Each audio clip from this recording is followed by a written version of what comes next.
There is an interesting thing that's happened in the SEC because of the fact that John Calipari up and left, and there have been changes in the coaching world of both basketball and football.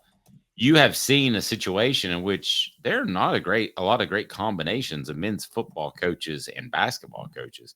A matter of fact is if I said Tennessee with Heupel and Barnes, you're up at the top of the list.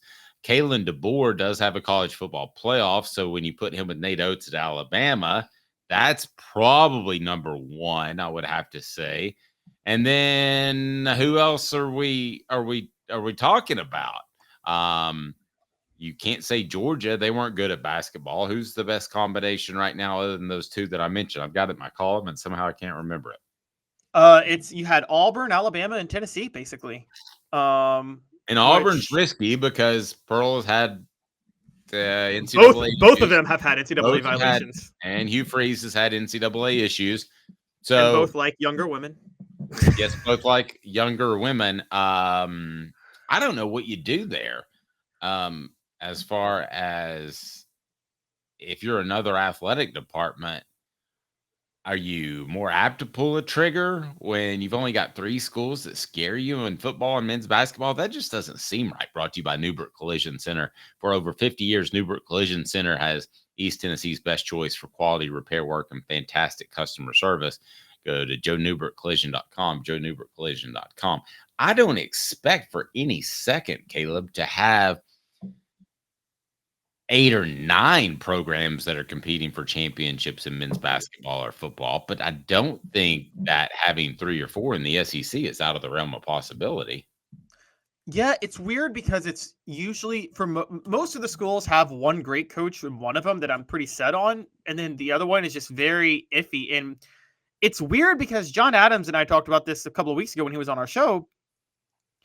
Typically, like the SEC should be at a level now where 10 of the 14 schools, or when Texas and Oklahoma come, 12 of the 16 schools, 11 of the 16 schools have good coaches in both because the money is just so flowing right now, right? Yeah.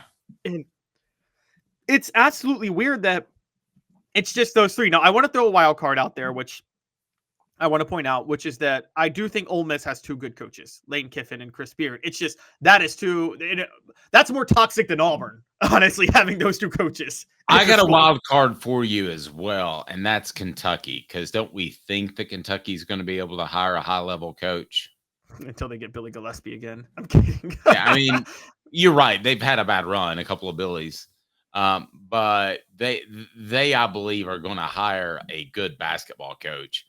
And then they'll have a very solid football coach, not an elite football coach. So as long as they hire somebody that's above average, are going to be at the very least, 4th on my list right now?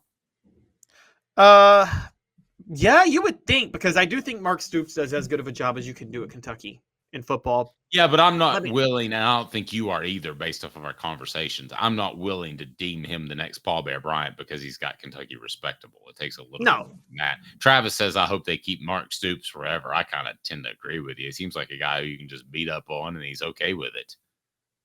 I mean, you're probably right. I agree. It's funny. South Carolina definitely has a better basketball than football coach now in Lamont Paris. Kentucky's a wild card. Alabama's still somewhat of a wild card, though. We don't know for sure if Kalen DeBoer will work out, so we got to be careful. I'm more down on. I was giving you love. I'm more down on Caleb DeBoer than you are, and I think than anybody else. So, no, I was looking out for you, my man. Oh, okay. Well, I really appreciate that, Dave. I'll tell you the biggest wild card, though. Who I'm really, I'll tell you who's going to be on this list in 2 years. You ready for a name, Dave? You lay it on me.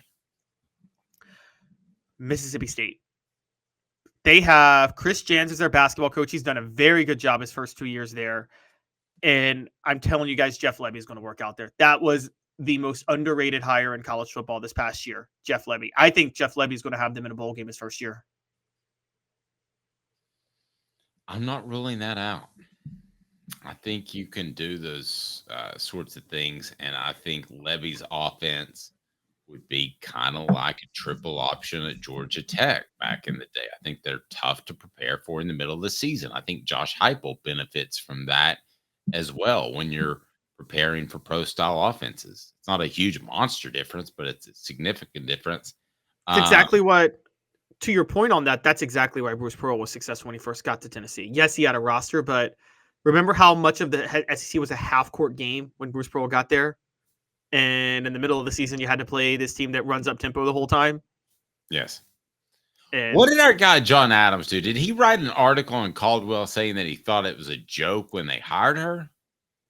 No, I think that's a John Adams he was answering his mailbag today, and he thought it was a joke where someone said in the article that it was sexist that Kelly Harper was fired and not Josh Heupel when Kelly Harper had more success. And John Adams thought that was a joke at first, and basically had a good point. It's like the program is objectively better than it was when Josh Heupel took over, and it's objectively worse than it was when Kelly Harper took over. But Kim Caldwell did give John the incredible stink eye, which I thought was pretty entertaining. What did you think of that? Should we pull that up and play it again, or is once enough? I think once is enough. The sound wasn't that good when I recut it for YouTube anyway. I know, but it was so good. So going with that, if we stick with our topic real quick, what if you throw in women's basketball? Who's got the best combination? Men's, women's, and football. And and then when you add in baseball, are we looking at Tennessee being by far having the best coaches across the board of any sport of men's basketball, football, women's basketball, and baseball? Who replaced Will Wade at LSU? Oh gosh, some guy who was terrible this past year. That's all I can say. That was the first one that came to mind because of baseball. LSU would be number one across the board if they had somebody more competent than Matt McMahon coaching the basketball team. And that's unfair. Me Drinker is challenging your validity on that John Adams column. Let's see if we can pull that up. I'll remind you the program represented by Banks and Jones, criminal defense, personal injury, banksandjones.com. Banks and Jones? Well, it's because they're Tennessee's trial attorney. You can play to win with Banks and Jones because they'll go to trial. You've heard of other lawyers. They say they'll go to trial and fight for you. They won't. They just want to settle. That's the easiest way out. Well, that's not Banks and Jones, led by T. Scott Jones. They won't settle. They'll go to trial for you. Tennessee's trial attorney. They play to win. Truly, Tennessee's trial attorney when it comes to criminal defense or personal injury. Why settle? It's Banks and Jones. T. Scott Jones. banksandjones.com. That's hot. It is, and so is the people in the message board calling out Caleb Calhoun. So were you? They're right. I was thinking the article today. John Adams wrote an article 4 days ago where he said he thought it was a joke, but it's taken out of context, guys. Okay, now in all fairness, was it just in the headline? It wasn't even in the headline. No, it wasn't the headline. Yeah, I thought Tennessee Lady Vols basketball hiring Kim Caldwell. Because editors write the headlines, writers don't.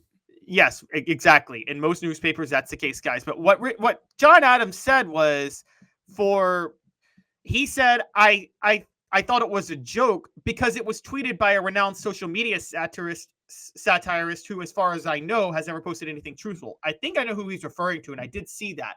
The point John Adams was making was West or whatever. Yes, I think it was Richard G. West, and I think the point John Adams was making was he thought it was a joke because a jokester parody account tweeted it, not because he thought the hire itself was a joke. And you could be so busy, you could be Kim Caldwell and read that and just kind of glance over it, and you're like, he called me a joke. I mean, coaches are sensitive like that. That's part of the reason that they're successful. Maybe that's why she was short with them. Maybe.